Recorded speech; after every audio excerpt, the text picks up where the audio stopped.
So, I've covered a lot of different angles when it comes to the New York Islanders. And we're into year three here. So, year three of me watching hockey, year three of the Islanders being the Stanley Cup champs. Now, I'm going to do this differently because there's no point in me pointing out the roster again, since the only additions were Paul Boudelier, who was not a key guy, and Mats Helin, who, other than having a hat trick that year, only played 30 games, never played a full season in the NHL, and wasn't a key cog in any part of the Islanders' game. Um, what's interesting here is point totals dropped. The Islanders actually didn't have a great year in '83 until they did. They dipped in the middle of the season. There was a lot of talk about, oh, they're tired, they're not as good as they were, they're finally out of steam, they're out of gas. This is the beginning of the end of this dynasty. They've won 3 cups in a row, they're done. They were not done. Bossy's 118 points, paced with 60 goals. Trottier 89 points, very respectable. Tonelli was 71. Potvin was 66, only played 69 games that year. Bourne with 62, and Jansson's next with 48. And the Sutter boys aren't too far out of this picture. In the playoffs, well, let's get into the penalty minutes first. The only 2 with 100 minutes and penalties were both of the Sutters. So again, Brent and Dwayne, their job was to be the muscle, so that guys like Bossy, Trottier, Tonelli, and them could just focus on playing the game. And Nystrom's 98 penalty minutes were in 79 games. So if he played that other game, I guarantee he would add 2 more penalty minutes to hit the 100. The interesting thing here is Gordy Lane only played 44 games and got 87 penalty minutes. Butch Goring, who played all year, 8 penalty minutes, and the Lady Byng winner was Bossy. This is why I don't predict Lady Byng. When I did my predictions a couple weeks ago, people are like, "Where's the Lady Byng?" You can't predict who's going to win sportsmanship when a guy like Butch Goring gets 4 penalties all year. He didn't even let the rage of all of his teammates affect him at all. Butch Goring was an absolute gentleman on the ice. Another interesting thing is, so in the playoffs, Bob Bourne was the leading scorer with 28 points.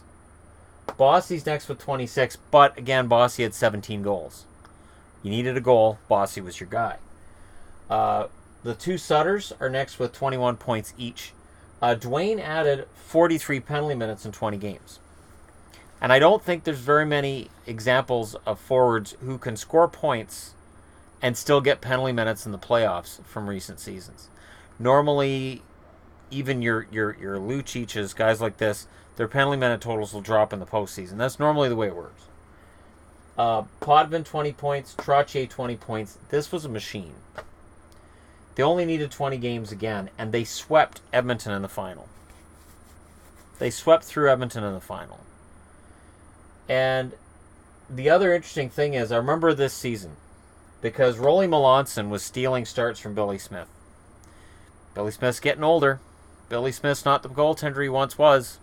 Billy Smith had won the Vezina a couple years earlier, but there was a perception that maybe he just wasn't the same guy anymore. Even with the fact he didn't play every game, and he didn't play half the games, Smith still finished 7th in Vezina voting that year. Rolly Melanson put up better numbers than Billy Smith. I remember being upset because at the start of the playoffs, there was a bit of a bobble for the New York Islanders considering their dynasty. Billy Smith went in net. He won 13 games in those playoffs out of the 15 required. Remember, you didn't need 4 wins to get out of the first round then. And the Conn Smythe went to Billy Smith. So that's 3 Stanley Cup finalists we've covered and 3 different Conn Smythe winners, which is nice. To be honest, that's actually quite nice to see the different guys got a run with that Conn Smythe trophy. Lady Byng again, Bossy, and the Jennings, which is goals against average, went to Melanson and Smith. And Smith got that largely in thanks to Rolly Melanson. I have no surprise at all in me for the fact that Rolly Melanson's been a good goaltending coach, because he was a damn good goaltender. His run wasn't very long. His starting ability was in question most of his career, but he was a very good goaltender in my mind. If I was going to use an example, I'd say maybe a Michael Neuwirth right now. Neuwirth had his good seasons. He's looked good. I think he's a good goalie in there somewhere. His numbers haven't borne that out the last couple of seasons. I still kind of think he could be a good, really good goaltender for Philly. And Melanson, kind of that same thing. Even when his numbers dipped, I thought, I think he's better than this. Hat tricks, Bossy had 7 that year. Mike Bossy had 7 hat tricks. Trottier, Goring, Tonelli, Dwayne Sutter, and Mats Helin all had... Yeah, Mats Helin all had 1 each. So 12 hat tricks between the entire Islanders team, and 7 of them belong to Mike freaking Bossy. So this is when Islanders fans would say, wait, you did generational talents versus franchise talents. And are you telling me that after looking at all these stats, you can't argue that Bossy was generational? What holds Bossy down is unfortunately the era he played through. Mike Bossy was the best pure goal scorer I saw in the 80s. But it was the era of everybody scoring a lot of goals. If Mike Bossy played now, I really believe you'd have a 2-horse race between him and Ovechkin over the last 10 years in terms of who the best goal scorer has been. And I think it would lead to some of the most interesting and animated chats online, on TV, everywhere, because Bossy was simply fantastic. And if you gave him the access to the conditioning that players have now and the access to all the tools they have now, I think he'd be even better. This is why when people say, oh, from the past era, you can't, because those guys sucked. Right. No argument. The game was slower, the players were smaller, and it wasn't as good a game. But if those players had access to everything that players now have, I honestly think they just would have upped their game. I don't think any of these Islanders would have just rolled over and said, these Penguins are just better than us. Hell no.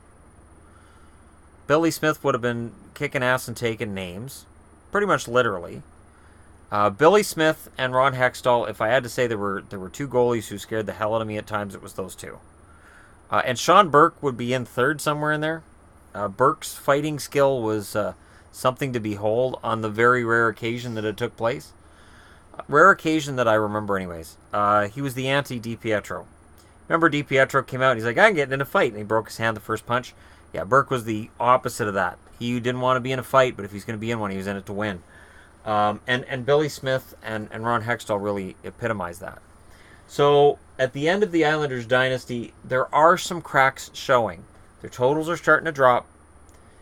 They took 20 games to get through the playoffs, and that's with the fact that they swept the final. So it was 16 games to get to the final.